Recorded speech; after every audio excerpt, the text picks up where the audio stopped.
Hello po. Yung unang vlog natin, sabi natin doon, nag-appeal, no, nagbigay ng letter. Nagpadala ng letter, nagbigay ng letter, sila ang TDC, Serbenio Basas, alam ko sa ating DepEd Secretary, at sa mga division office sa ating mga schools division superintendent nationwide, no? At alam ko meron din sila sa region.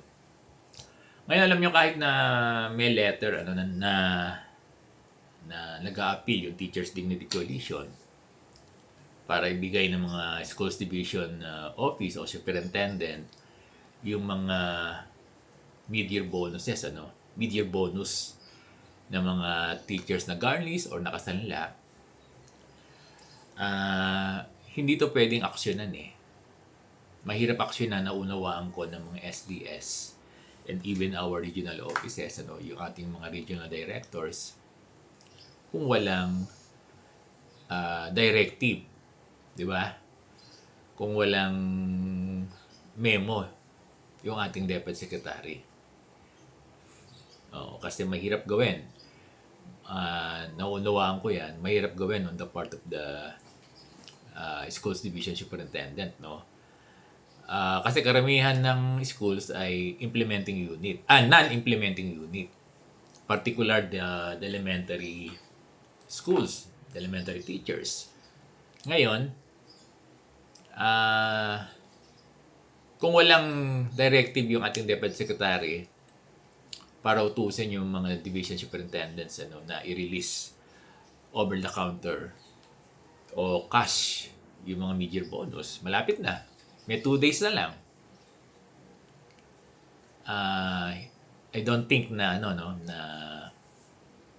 may implement ito o may bibigay ito ng mga SDS sa kanilang mga teachers na magre-request ng cash.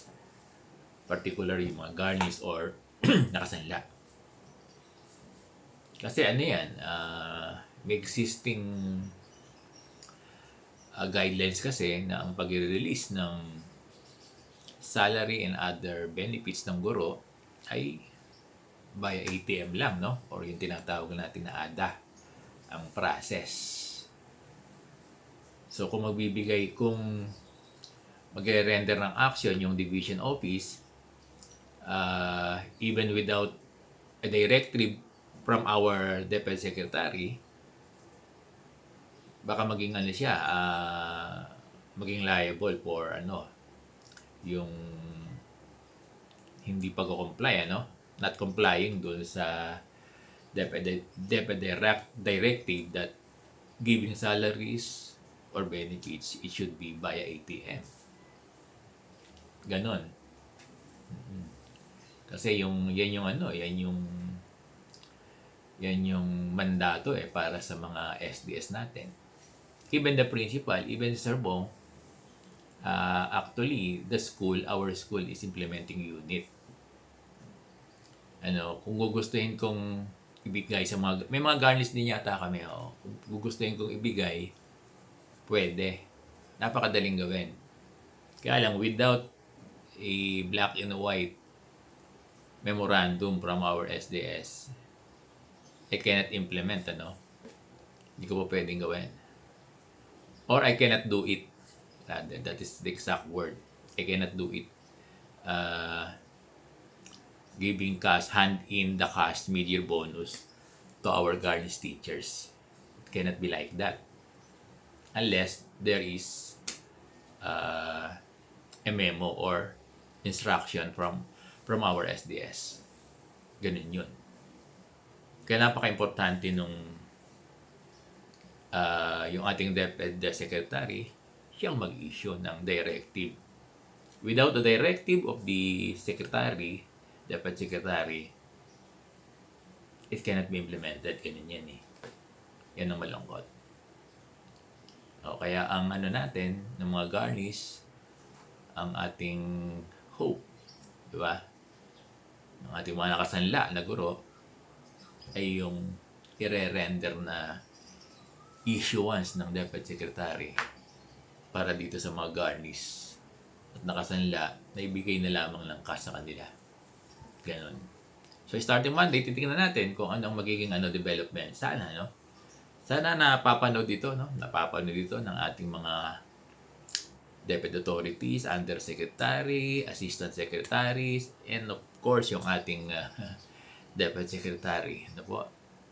We still have 2 days para maano sana, no? Itong appeal ng ating mga guro. Kasi 11 is Monday, 12 is Tuesday.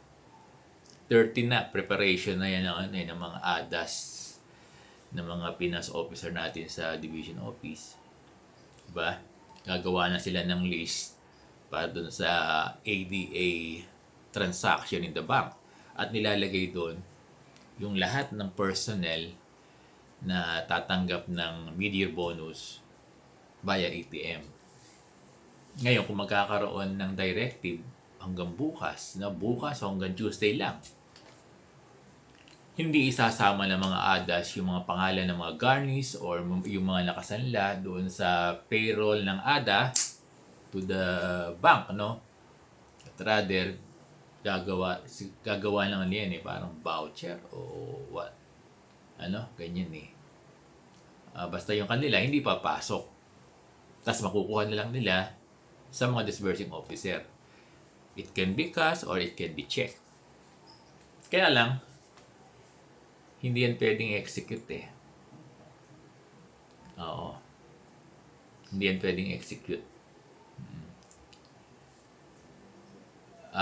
Yung order, it is not on the level of the regional director. That's my understanding. Pero pwede raw, sabi ni Sir Benjo, no? Kasi, nung nagtanong siya sa DepEd, sabi, nasa regional office na yan. Kaya lang, ayaw ng mga RD. And of course, yung order, it's not on the level of the schools division superintendent. I mean, yung order ng wag lang isama doon sa ATM. Wag na ipasok sa ATM. At walang gagawa, tingin ko walang gagawang STS nor principals na even without order from the DepEd secretary ay i-release nila, no? I-release nila ng cash or check, hand-in ng cash or check sa mga garnish na teachers sa respective schools or respective division offices, no? Buong bansa ito. Yun ang yun ang mahirap gawin. Kaya talagang dapat nag-a-appeal tayo, nagsusumamo tayo.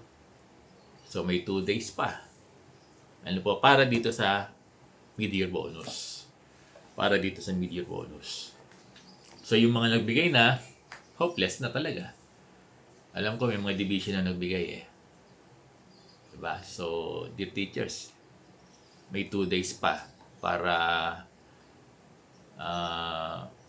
baka magbago ang isip ng ating DepEd Secretary at mag-issue ng DepEd memo na ibigay ng cash or pwede naman kasing check pwedeng checkihan yung teacher ipalit na lang niya, pwede kasi ganon. So tingnan natin Lunes hanggang Martes. Pag wala talagang tatanggapin na lang na talagang hindi uli matatanggap yung mid-year bonus, no, ng ating mga garnish at yung mga nakasanla. Magandang umaga po.